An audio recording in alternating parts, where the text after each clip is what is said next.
జై శ్రీమన్నారాయణ. శ్రీమద్భగవద్గీత 1వ అధ్యాయము అర్జున విషాదయోగము 23వ శ్లోకము. యోత్స్యమానాన్ అవేక్షేహం యయేతేత్ర సమాగతాః ధార్తరాష్ట్రస్య దుర్బుద్ధేః యుద్ధే ప్రియచికీర్షవః. ఓం.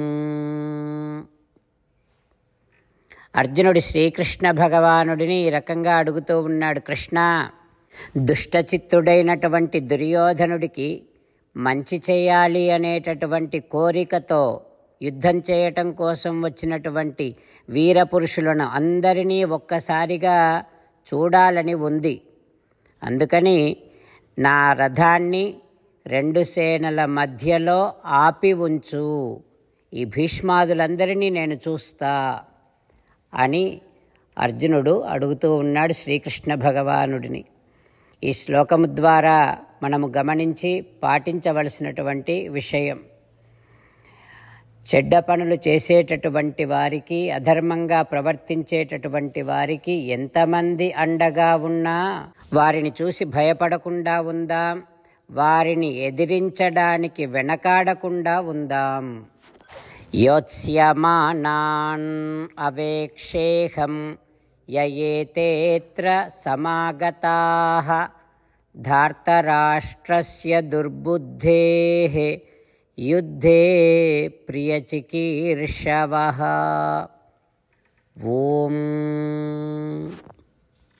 అంతేకాకుండా మనం ప్రతిరోజు శ్రీమన్నారాయణుడికి ఒక 8 పనులు చేస్తాం అని మాట ఇద్దాం.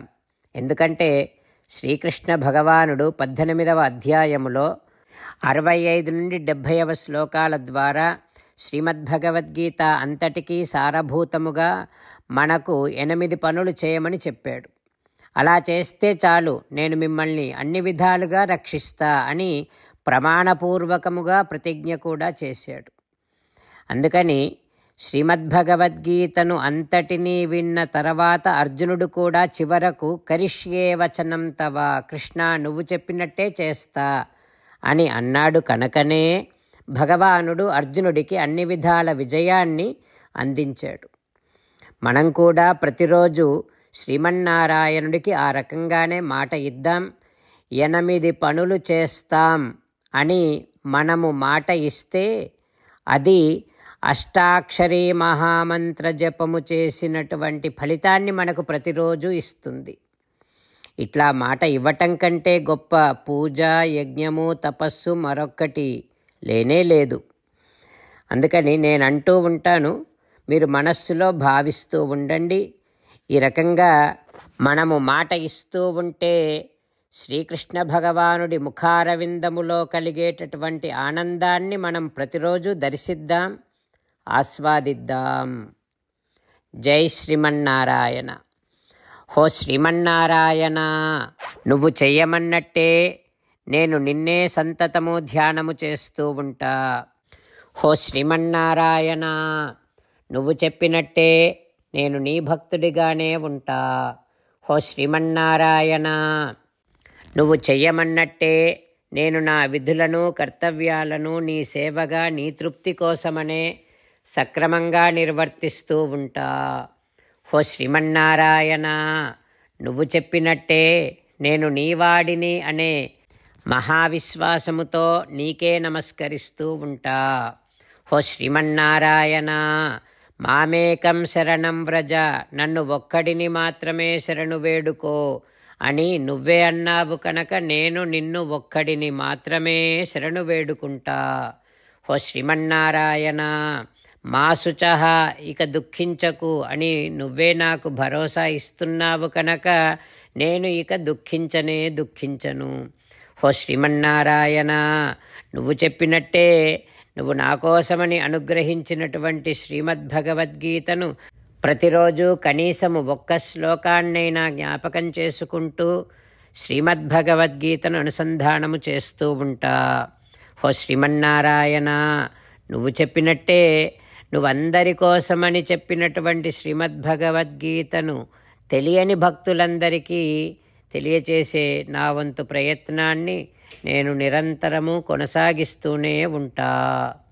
ఓ శ్రీమన్నారాయణ, నేను నువ్వు చెప్పినట్టే చేస్తా, నీకు నచ్చినట్టే ప్రవర్తిస్తా, నీకోసమే పని చేస్తూ ఉంటా. కరిష్యే వచనం తవ. ఇప్పుడు శ్రీమద్భాగవతాన్ని అనుసంధానం చేసుకుందాం. శ్రీమద్భాగవత గ్రంథానికి నమస్కారం. నిగమకల్పతరోర్గళితం ఫలం సుఖముఖాదమృతద్రవ సంయుతం పిబత భాగవతం రసమాలయం ముహురహో రసికా భువి భావుకాః.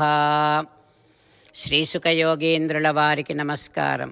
యం ప్రవ్రజంతమనుపేతమపేతకృత్యం ద్వైపాయనో విరహకాతర ఆజుహావ పుత్రేతి తన్మయతయా తరవోభినేదుః తం సర్వభూతహృదయం మునిమానతోస్మి. నరనారాయణులకు, చతుర్ముఖ బ్రహ్మకు, సరస్వతీదేవికి, వ్యాసమహర్షుల వారికి నమస్కారం.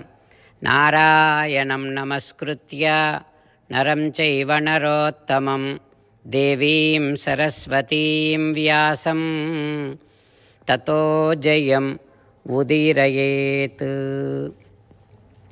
శ్రీమద్భాగవతము 8వ స్కంధములో సూతమహాముని శౌనకాది మహర్షులందరికీ ప్రవచనం చేస్తూ ఈ రకంగా చెబుతూ ఉన్నాడు. ఓ మహర్షులారా, శ్రీసుఖ యోగీంద్రుల వారు పరీక్షిన్నరేంద్రుడికి శ్రీమద్భాగవతాన్ని ఉపదేశం చేస్తూ ఇలా చెబుతూ ఉన్నాడు. ఓ పరీక్షిన్నరేంద్ర, శుక్రాచార్యుడు బలిచక్రవర్తితో ఈ రకంగా అంటూ ఉన్నాడు. ఓ రాజా, ఈ కపట బ్రాహ్మణుడు నీ సకల ఐశ్వర్యాన్ని తీసుకొని హరించి నీ శత్రువైనటువంటి ఇంద్రునికి ఇవ్వడానికి ప్రణాళిక సిద్ధం చేసుకొని ఆవిర్భవించినటువంటి సాక్షాత్తు శ్రీ మహావిష్ణువే ఈ కపట బ్రాహ్మణుడు. ఓ రాజా, నువ్వేమో 3 అడుగుల స్థలం, 3 అడుగుల నేల దానమిస్తా అని ప్రతిజ్ఞ కూడా చేశావు. ఇక అది నువ్వు ఇవ్వగానే ఈ కపట బ్రాహ్మణుడు త్రిభిః క్రమైః ఇమాన్ లోకాన్ విశ్వకాయః క్రమిష్యతి. ఇతడు 3 లోకాలను ఆక్రమిస్తాడు. ఓ బలిచక్రవర్తి, నువ్వు ఎంత మూర్ఖముగా ఎంత తప్పు చేశావో తెలుసా? సర్వస్వం విష్ణవే దత్వా, సర్వస్వాన్ని శ్రీ మహావిష్ణువుకు ఇచ్చేశావు. ఇక అట్లా ఇచ్చిన తర్వాత ఇక నీకు జీవనమే ఉండదు. ఓ రాజా, ఎట్లా జీవిస్తావు నువ్వు?